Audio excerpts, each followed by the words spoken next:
É a palavra de Deus. Glória a Deus, cumprimento a todos os irmãos com a paz do Senhor, amém? Meus irmãos, que alegria poder estar aqui nessa manhã com os irmãos para cultuar o nome do Senhor. E desde já quero pedir as orações dos irmãos para que o Senhor possa nos usar como instrumentos. Não estamos aqui para falar a minha palavra, palavras de homens, mas estamos aqui para sermos portadores da mensagem do Evangelho, da mensagem dos céus, da mensagem poderosa de Deus que transforma o mais terrível e vil pecador. Glória a Jesus. Eu quero vos convidar mais uma vez ao texto que lemos ao princípio, Evangelho de João, capítulo de número 5. É o texto que estaremos com a igreja meditando nesse momento. Diz assim a palavra do Senhor, eu lerei na versão revista e atualizada, e diz assim a palavra de Deus. Passadas estas coisas, havia uma festa dos judeus, e subiu Jesus para Jerusalém. Ora, existe ali junto à porta das ovelhas um tanque, chamado em hebraico Betesda, o qual tem 5 pavilhões. Nestes jazia uma multidão de enfermos, cegos, coxos, paralíticos, esperando que se movesse a água, porquanto um anjo descia em certo tempo, agitando-a. E o primeiro que entrava no tanque, uma vez agitada a água, sarava de qualquer doença que tivesse. Estava ali um homem enfermo, havia 38 anos. Jesus vendo-o deitado e sabendo que estava assim há muito tempo, perguntou-lhe: queres ser curado? Respondeu-lhe o enfermo: Senhor, não tenho ninguém que me ponha no tanque quando a água é agitada, pois enquanto eu vou, desce outro antes de mim. Então lhe disse Jesus: levanta-te, toma o teu leito e anda. Imediatamente o homem se viu curado, e tomando o leito, pôs-se a andar. E aquele dia era sábado, versículo 14. Mais tarde, Jesus o encontrou no templo e lhe disse: ora, olha que já estás curado, não peques mais, para que não te suceda coisa pior. Quantos podem dizer amém? Curve sua cabeça, eterno, maravilhoso e bom Deus. Estamos aqui, Senhor, diante da Tua presença, meu Deus. Já temos adorado ao Teu nome com cânticos, com louvores, com toda adoração, Senhor. E assim como foi já mencionado na oração pelo Teu servo, Pastor Afonso, vamos expor os nossos corações, as nossas vidas, à luz da Tua palavra, Senhor. E as minhas orações, a minha súplica, é que não seja, Senhor, a minha palavra, oh, meu Deus, porque é apenas palavra de homem, mas que seja a Tua maravilhosa, a Tua poderosa, a Tua transformadora palavra, Senhor, que seja proclamada. Oh, meu Deus, que o meu lábio seja instrumento do Senhor e que seja a Tua voz a ser ouvida pela Tua igreja, porque a Tua palavra, Senhor, ela é profunda, mais penetrante do que qualquer espada de 2 gumes, indo até a divisão de alma, junta, espírito. Oh, meu Deus, é apta para discernir todo o pensamento e todas as intenções dos nossos corações, Senhor. Assim, em o nome do Teu Filho amado, Jesus Cristo, nós Te pedimos e com fé nós Te agradecemos. Quantos podem dizer amém? Amém. Meus queridos irmãos, esse é um texto especial da palavra do Senhor, certamente muito conhecido de toda a igreja. E o Senhor, ao sermos convidados pelo nosso pastor, o Senhor nos dirigiu a esse texto. Como diz o pastor Antônio José, aquele texto que o Senhor vivifica nos nossos corações, aquela palavra que aquece os nossos corações, e certamente nós cremos que o Senhor tem uma palavra para todos nós nesta manhã. Quando nos deparamos com esse texto, no primeiro verso do capítulo de número 5, o texto inicia dizendo: passadas estas coisas. Naturalmente o texto está fazendo menção de todos os eventos, de todos os acontecimentos imediatos que aconteceram no capítulo de número 4, sobretudo uma grande obra que Jesus havia feito ali, a cura, obrigado meu irmão, a cura de um filho do oficial do rei. Mas este capítulo a partir do versículo de número 5, ele assinala um momento também muito importante do ministério de Jesus. Os primeiros milagres que Jesus fizera nos primeiros capítulos do Evangelho de João, capítulo de número 2, quando Jesus transforma a água em vinho, capítulo de número 4, esse texto que antecede o texto que lemos, a partir do versículo de número 46, quando ele cura o oficial do rei. Eram milagres que foram feitos ainda na Galileia, na cidade de Caná, um local mais remoto, um local mais particular, mais isolado. No milagre que Jesus fez ali no casamento, capítulo número 2, um milagre que foi presenciado apenas por algumas poucas pessoas. No caso do milagre que Jesus fizera na vida do filho do oficial do rei, foi um milagre que Jesus operou apenas pelo poder da palavra. Jesus disse, vai, e ele estará são, e quando o homem chegou em casa, o seu filho estava curado. Portanto, foram milagres que foram feitos, de certa forma, de uma forma mais particular, mais reservada. Mas agora, a partir do capítulo de número 5, nós vemos sendo inaugurado um novo momento do ministério de Jesus. Agora, Jesus, ele sai a sua região, da região da Galileia, onde ele havia crescido, e vai agora para uma grande festa ali na cidade de Jerusalém. O texto não nos diz que festa era essa, apenas se limita a dizer que havia uma festa dos judeus e que Jesus subiu para Jerusalém. Uma coisa que, ao lermos sobre as festividades que aconteciam em Jerusalém, nós sabemos que haviam 3 grandes festividades: a Páscoa, 50 dias depois a festa de Pentecostes e posteriormente a festa dos tabernáculos. Segundo os estudiosos bíblicos, a cidade de Jerusalém, durante essas festividades, multiplicava muitas e muitas vezes, até 5 vezes, segundo alguns chegam a comentar, da sua população habitual. E é esperado, era natural que nesse momento, durante essa festa, houvesse também uma multidão de pessoas ali em Jerusalém. E o texto nos diz que Jesus também subiu para aquela cidade para a festa. Mas o que nos chama a atenção, num primeiro momento, nessa introdução desta mensagem, é de que se certamente havia uma multidão em Jerusalém, uma multidão no templo, Jesus ele sobe, mas ao invés de se dirigir para aquele local, para o templo, certamente repleto de pessoas, ele não vai para o templo, ele não se dirige para aquele local. Quando nós lemos os versículos seguintes desse texto, versículo de número 2, versículo de número 3, o texto nos leva imediatamente a entender que Jesus vai para um local onde havia um tanque chamado Betesda. Este tanque, ou este nome Betesda, que tem o significado de casa de misericórdia, o qual tinha 5 alpendres ou 5 pavilhões, e naquele local, versículo de número 3, jazia uma outra multidão. Se havia uma multidão em Jerusalém para celebrar aquela festa, para participar daquele momento que era tão especial na vida do povo judeu, havia naquele outro local para onde Jesus se dirigira uma outra multidão, que diferente da primeira multidão, talvez, quem sabe, dependendo da festa, porque, por exemplo, a festa da Páscoa era uma festa de contrição, onde eles rememoravam tudo aquilo que eles haviam padecido, sofrido, como Deus tirou com mão forte, com braço estendido do Egito. Mas havia também outras festas que eram festas de gozo, de regozijo, de alegria. E quem sabe aquela multidão estava vivendo aquele momento de celebração, dependendo de qual fosse a festa, de alegria, de gozo. Mas aqui, para onde Jesus vai, havia uma outra multidão que não estava em festa. Muito pelo contrário, o texto nos diz que era uma multidão. O texto, aliás, chama a atenção na minha versão, que ele disse assim: nos 5 pavilhões do tanque chamado Betesda, ele diz jazia. Simplesmente como se fossem pessoas que estivessem à beira da morte. Uma multidão de enfermos, cegos, coxos e paralíticos.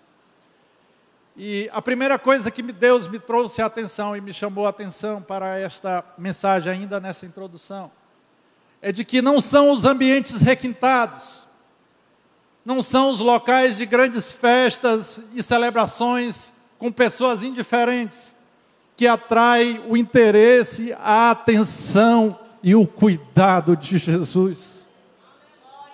não são esses lugares, não são os palácios, não são os lugares de banquete, mas são pessoas cheias de dor, pessoas em aflição, pessoas em situação de desesperança, pessoas que, assim como este homem que tem sequer o seu nome mencionado nas Escrituras nesse texto, um homem anônimo, um homem certamente simples e humilde daquele local, são pessoas assim que atraem o interesse e a atenção do meu, do teu, do nosso Senhor Jesus Cristo, aleluia, glória a Deus.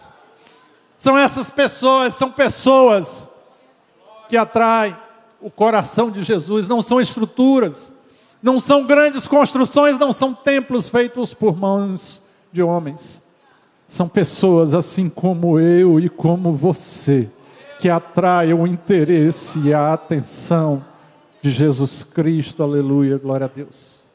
Mas, queridos irmãos, baseado nesse texto, o Senhor trouxe um tema ao meu coração, e que queremos pregar segundo a misericórdia de Deus, a direção de Deus, no tema Jesus, lugar de misericórdia, como aí está. Jesus, lugar de misericórdia. E em primeiro lugar, meus irmãos, eu gostaria de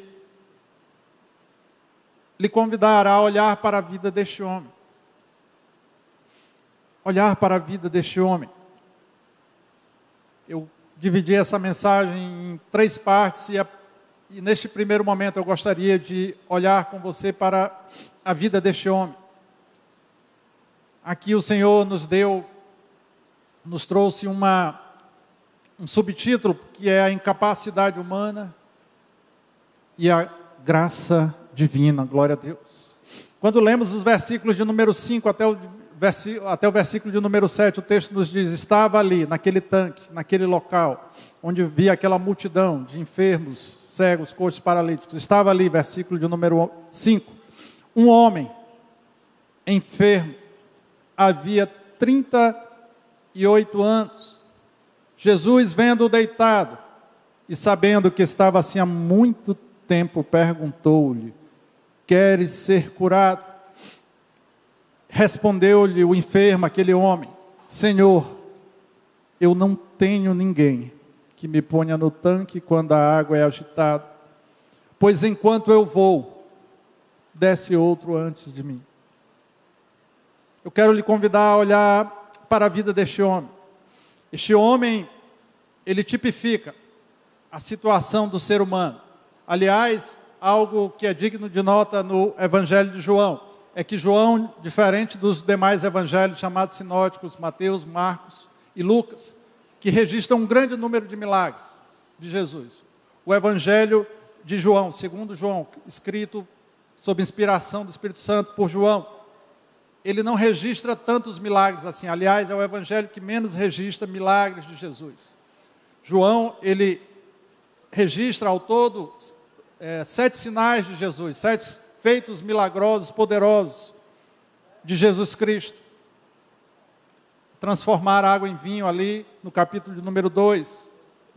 No capítulo de número 4, a cura do oficial do rei. E agora, esse texto e esta ocasião em que Jesus estava ali, se depara com a vida deste homem, no capítulo de número 5. E o que chama a atenção no Evangelho de João é que cada um desses milagres, ele traz por detrás de si, além do milagre, um ensinamento,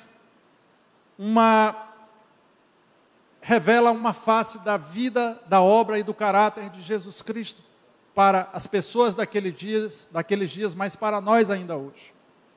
Eu poderia, quem sabe, falar de outros, mas até mesmo para o nosso tempo, para poupar o tempo, eu gostaria de me ater a esse texto e, a partir dele, compreender tudo aquilo que o Senhor nos traz como ensinamento a partir deste milagre, a partir deste feito. Afinal de contas, para Jesus, um milagre não é apenas um milagre. Jesus jamais fez milagre apenas por fazer, como um fim em si mesmo. por detrás de cada ação, de cada ato, de cada palavra, de cada cura, de cada sinal maravilhoso que Jesus fazia. Havia um grande ensinamento, uma grande lição, que revelava tanto Jesus, a sua divindade, o seu poder, a sua glória, a sua majestade, como por outro lado, deixava clara a nossa necessidade, a nossa carência de Jesus. Glória a Deus. Ao olharmos para esse texto, meus irmãos, e para a vida deste homem, este homem, ele se torna um símbolo do ser humano, de mim, de cada um dos irmãos, daqueles que nos acompanham através da transmissão deste culto. Ele é um símbolo do ser humano, na sua incapacidade de ajudar-se a si mesmo. E ajudar-se em relação ao quê? Veja só a luta daquele homem, nesse texto. Simboliza a luta de cada ser humano, desde Adão e Eva e o pecado, ali no Jardim do Éden. Simboliza a luta de cada ser humano de resolver o maior problema do ser humano, o pecado e os efeitos decorrentes do pecado. Eu não quero aqui dizer que cada doença, de cada enfermidade, ela é decorrência direta de um pecado, mas eu quero dizer que, em última instância, cada uma das situações que nos advêm adversas, dos problemas, das dificuldades, das tribulações, das enfermidades, da morte, que é a consequência final do pecado, todas elas decorrem do pecado cometido por Adão e Eva ali no Jardim do Éden. Este homem, meus irmãos, estava tentando em si mesmo. Veja só o versículo de número 7, após Jesus perguntar-lhe se ele queria ser curado, ele disse: Senhor, eu não tenho ninguém. Mais adiante ele diz: pois enquanto eu vou, ele diz: eu não tenho, e quando eu vou. Em outras palavras, ele estava tentando em si mesmo se libertar da sua dor, se libertar da sua aflição, se libertar da sua condição, aquela condição tão terrível que ele passava durante 38 anos, certamente longos 38 anos. Ele tentava em si mesmo, ele também tentava através de outras pessoas que talvez, quem sabe, se apiedassem dele e levassem ele até aquele tanque, onde, segundo a tradição, aquele que primeiro entrasse quando as águas fossem agitadas seria curado. Mas também nós vemos não só o símbolo do homem, do ser humano que busca em si mesmo, que busca em outras pessoas, mas também nos mostra a busca do ser humano pela solução dos conflitos interiores, das suas dores, das suas aflições, das suas dificuldades, e começa a buscar nas fontes erradas a solução para o problema que aflige a sua alma. Este homem estava ali naquele tanque. Segundo a tradição, alguns comentaristas relatam que, na verdade, o que havia aqui era uma tradição, não só entre os judeus, mas até mesmo entre outros povos, de que havia determinados lugares onde as águas se agitavam, movidas pelo anjo, e quando alguém entrasse naquele exato momento, o primeiro que entrasse seria curado. Existia aqui, portanto, segundo os comentaristas, uma tradição humana.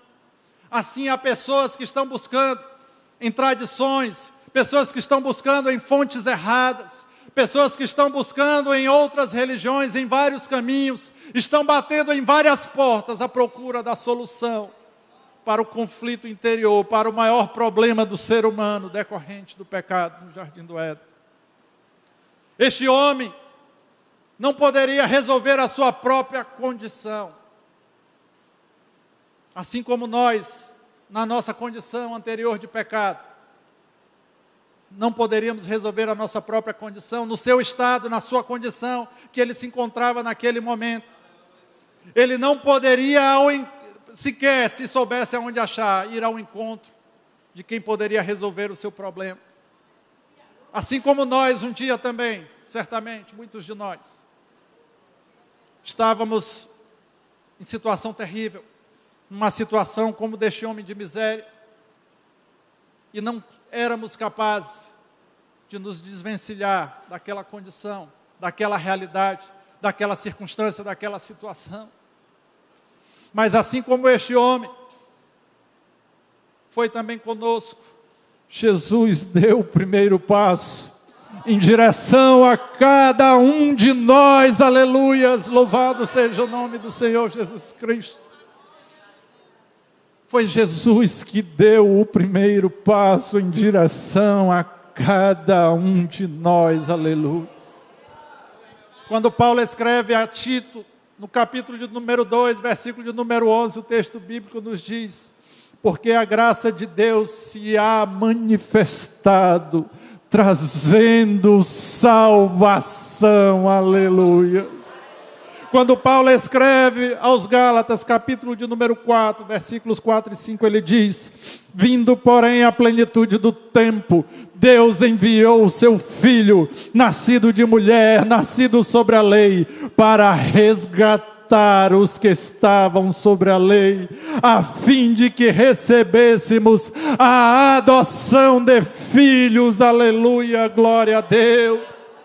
Mas o texto que mais me toca o coração, e certamente o seu também, é o Evangelho, o próprio Evangelho de João, no primeiro capítulo, aquelas palavras tão profundas, quando João começa dizendo: no princípio era o Verbo, e o Verbo estava com Deus, e o Verbo era Deus, ele estava no princípio com Deus. Oh, todas as coisas foram feitas por intermédio dele, e sem ele nada do que foi feito se fez. Quando chega no versículo 4, ele diz: a vida estava nele, e a vida era a luz dos homens. Quando chega no versículo de número 11, ele diz: veio para o que era seu, mas os seus, o seu povo, a sua gente, não o receberam, mas para todos aqueles que nele creem, deu-lhes o poder de serem feitos filhos de Deus, aleluia. Quantos podem glorificar o nome do Senhor? Meu irmão, isto é graça. Quando a incapacidade humana, quando a minha impossibilidade se encontra com a graça divina revelada em Jesus Cristo, ah, meu irmão, a situação da nossa vida, da nossa história muda definitivamente, glória a Deus. Isso é graça, não é mérito nosso, é só dele, aleluias, glória a Deus, bendito seja o nome do Senhor. Mas em segundo lugar, meus irmãos, esse texto, e é o segundo ponto da mensagem, ele nos traz um outro ensinamento de que, em segundo lugar, a misericórdia e o poder divino de Jesus. É a segunda reflexão a que esse texto nos leva. Versículo de número 6, o texto sagrado nos diz: vendo deitado e sabendo que estava assim há muito tempo. Vendo e sabendo. Ao contrário de mim e de você, que vemos o que está apenas diante dos nossos olhos, diante da nossa face, Jesus vê além da aparência. Jesus vê a nossa essência, glória a Jesus. Jesus vê e sabe, realmente, assim como viu e soube a respeito da vida daquele homem, Jesus vê e sabe realmente quem cada um de nós é. Jesus vê quem somos e como estamos neste momento aqui, em que estamos ouvindo a palavra de Deus. Ele conhece, meus irmãos, cada detalhe da minha e da tua história, da minha e da tua existência. Jesus sabe como chegamos aqui hoje, porque Ele vê e Ele sabe tudo a respeito de cada um de nós, glória a Jesus. Ao pensarmos nisso, nos lembramos do texto da primeira carta, ou melhor dizendo, do primeiro livro de Samuel, no capítulo de número 16, um texto muito conhecido da igreja. Quando o profeta Samuel, Deus envia a casa de Jessé, o belemita, na cidade de Belém, para ungir um dos seus filhos, pois ele havia rejeitado o rei Saul. E o profeta vai, como Deus lhe ordenara, à casa de Jessé, e Jessé convida ali dos seus filhos convida os seus filhos, com exceção do mais novo, nós conhecemos bem a história. E é interessante perceber como Samuel, a essa altura, já era um homem, um profeta maduro, um homem vivido, um homem de Deus, que tinha história com Deus, conhecia Deus, andava com Deus. Mas é curioso perceber que quando ele chega na casa de Jessé, o belemita, estão seus filhos perfilados, do mais velho, o primogênito, até o penúltimo filho. No primeiro que ele chega, ele pensa consigo mesmo no seu coração: eis que está aqui diante de mim, ungido do Senhor. E nós conhecemos a resposta de Deus para ele. É como se Deus dissesse: Samuel, você é tão experiente. Samuel, você já caminha tanto tempo comigo e ainda não sabe quem eu sou. Os homens veem o que estão diante dos olhos, Samuel, mas eu, o Senhor, vejo, prescruto e sondo o coração do homem. Aleluia, glória a Deus, louvado seja o nome do Senhor. Mas há um texto aqui mesmo no Evangelho de João, no capítulo 1, aonde conta o Evangelho que Jesus, dos primeiros discípulos que foram até Cristo, e conta a história que Filipe, um dos primeiros discípulos, ele encontra um outro seu amigo chamado Natanael. Ele diz: encontramos o Cristo. E ele vai com Filipe, e quando chega lá, Jesus diz: eis aqui um verdadeiro israelita, em quem não há dolo. E aí ele diz: Senhor, da onde me conheces? Jesus responde para ele e diz: Natanael, você ainda estava debaixo da figueira quando eu te vi. Aleluia. Meu irmão, eu não sei como você chegou aqui, mas Jesus sabe tudo a teu respeito, a tua vida, a tua história, a circunstância em que você chegou aqui. Jesus sabe muito bem a tua vida e a tua história, a tua condição. Ele vê, Ele sabe. Você não é apenas uma pessoa perdida na multidão. Aos olhos de Deus, cada um de nós é conhecido a nossa vida, a nossa história, as nossas lutas, as nossas dificuldades. E as nossas necessidades são patentes e visíveis diante de Jesus Cristo. Aleluias! Ainda que outros nos ignorem no meio da multidão, ainda que outros nos esqueçam, ainda que outros sejam indiferentes à nossa vida, às nossas dores, aos nossos sofrimentos, à nossa luta, Jesus, Ele não é indiferente, Ele se interessa de maneira genuína, verdadeira e sincera pela vida de cada um de nós. E aí chega no versículo de número 6, o texto, seguindo ainda o texto diz, na segunda parte: vendo e sabendo que estava ali há muito tempo, perguntou-lhe Jesus: queres ser curado? E em primeiro momento, meus irmãos, as perguntas de Jesus muitas vezes nos parecem muito óbvias e muito simples, mas é apenas aparência. Jesus sabia ser simplesmente profundo e profundamente simples em tudo aquilo que Ele fazia e falava, nas suas perguntas, nas suas indagações. Queres ser curado? Parecia uma pergunta óbvia e uma resposta igualmente óbvia. Jesus sabia, assim como Ele sabe a respeito da minha vida, Ele sabia a respeito da sua vida, Ele sabia a respeito da vida daquele homem, que havia, além daquela enfermidade física no corpo daquele homem, havia uma outra enfermidade muito pior, que precisava ser colocada, trazida à tona e que precisava ser revelada. Jesus sabia que havia uma doença interior muito mais grave do que a doença exterior. E, portanto, a pergunta de Jesus, ela é provocativa e é cirúrgica, porque vai até o local mais exato da dor, da vida, da circunstância daquele homem, glória a Jesus.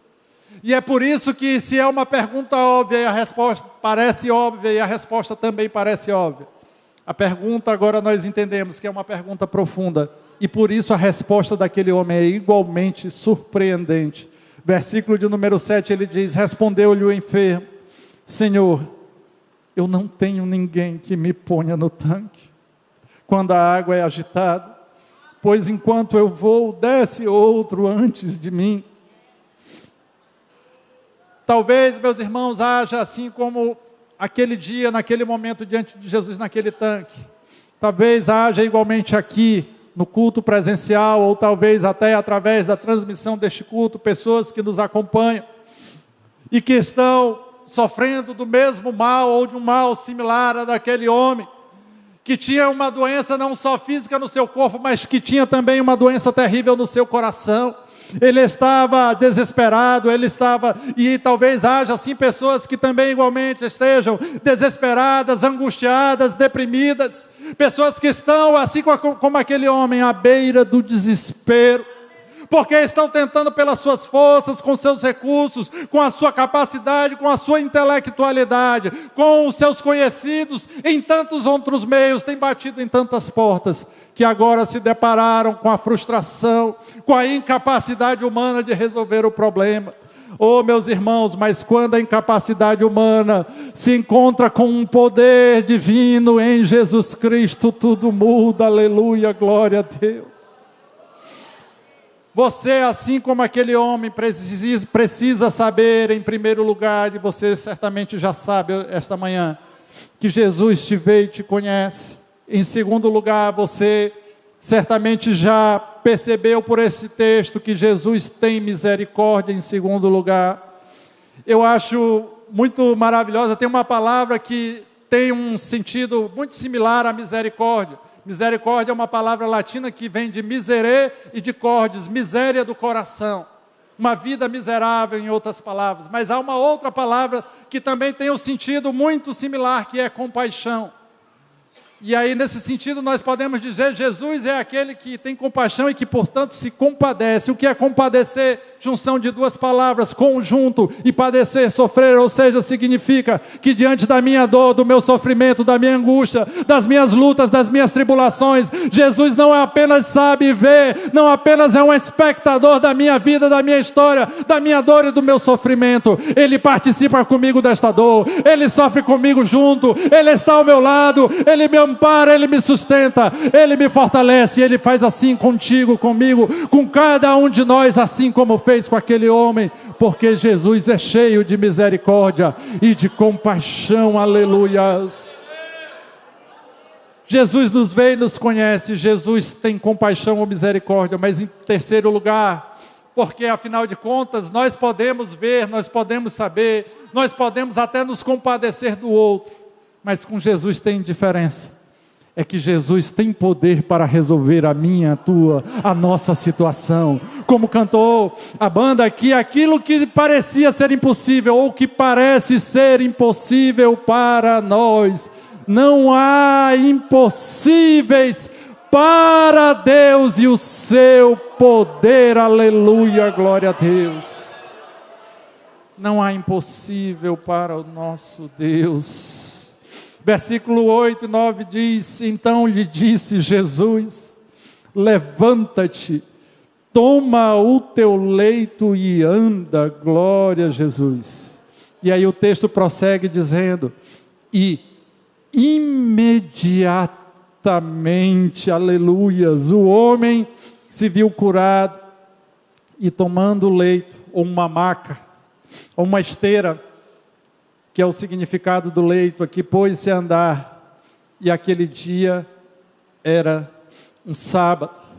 Meu irmão, seja qual for a tua situação, neste dia, neste momento, seja qual for a tua aflição, a tua dor, a angústia que toma conta do teu ser, da tua alma, que te atribula, Jesus vê, Jesus sabe, Jesus se compadece, e se você crer, Ele é poderoso para fazer uma grande obra na tua vida, ainda hoje, assim como na vida daquele homem, imediatamente ele passou a andar. O Senhor é poderoso para mudar, aleluia, as nossas vidas e as nossas histórias. Mas por fim, meus irmãos, encaminhando para o final, o terceiro e último ponto da mensagem, eu já estou me encaminhando para o final. Se a banda assim desejar, pode já tomar lugar aqui. O terceiro ponto desta mensagem, baseado no versículo de número 14, é que Jesus quer nos curar da pior enfermidade, o pecado. E Ele quer nos livrar do pior sofrimento, a condenação eterna. Glória a Jesus. O texto sagrado nos diz, versículo 14: mais tarde, Jesus o encontrou no templo e lhe disse: olha, que já estás curado, já estás são. Não peques mais. Sabe, meus irmãos, nós precisamos entender, e por isso eu fiz menção no início de que João, em cada um dos sinais e dos milagres de Jesus, sempre procura revelar algo além do milagre físico, do milagre da cura, da restauração, da transformação, do sinal que ele faz. Aqui Jesus nos traz a lição de que pior do que uma dor de uma enfermidade, a dor de uma perda, pior do que a frustração, pior do que as angústias, os problemas emocionais que podem tomar conta da minha vida, o Senhor Jesus, Ele se preocupa com a saúde da nossa alma. Aleluias, glória a Deus, bendito seja o nome do Senhor. A mais terrível das enfermidades não é o câncer, não é a AIDS, não é a diabetes, não é qualquer outro tipo de doença irreversível, degenerativa, Alzheimer, quem sabe. O pior tipo de doença é a doença que o ser humano sofre desde o pecado de Adão e Eva ali no Éden. E é justamente o pecado, é a pior enfermidade que há na vida do ser humano e que precisa urgentemente de tratamento do médico dos médicos. Aleluia, Jesus de Nazaré. Jesus também fala, seguindo o capítulo, versículo 14, ele diz: não peques mais, e ele diz: para que não te suceda, ou não aconteça, não ocorra coisa pior. O maior sofrimento, meus irmãos, como já dissemos, não é o da enfermidade, não é a da minha luta, da minha dor, da minha tribulação. O maior sofrimento que o ser humano pode sofrer, e que Jesus quer mudar essa circunstância nas nossas vidas, é o sofrimento do castigo eterno.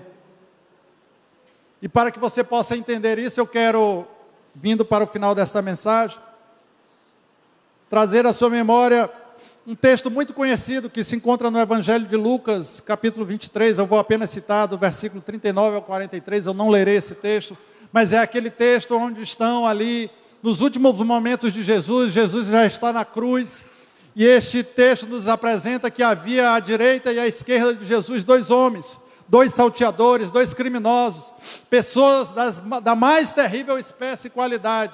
Tanto é que estavam ali sendo crucificadas, porque a cruz era um instrumento de castigo, de punição, para o mais terrível criminoso. É curioso pensar, abrindo parênteses, que Jesus foi reputado como um daqueles homens, um criminoso, alguém que cometera o mais terrível dos pecados, mas nós sabemos porque Jesus estava ali.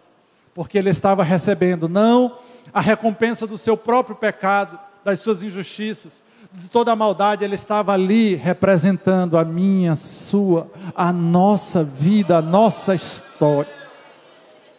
E algo que me chama muita atenção é que estava, segundo o texto bíblico, um à direita e outro à esquerda. Nós não sabemos exatamente a distância que eles estavam de Jesus, mas certamente eles estavam próximos de Jesus, porque Jesus já estava ali cansado, ele havia sido maltratado, ele havia sido açoitado, e as suas palavras ali já saíam com dificuldade, e eles estavam a uma distância próxima o suficiente para ouvir aquilo que Jesus falava.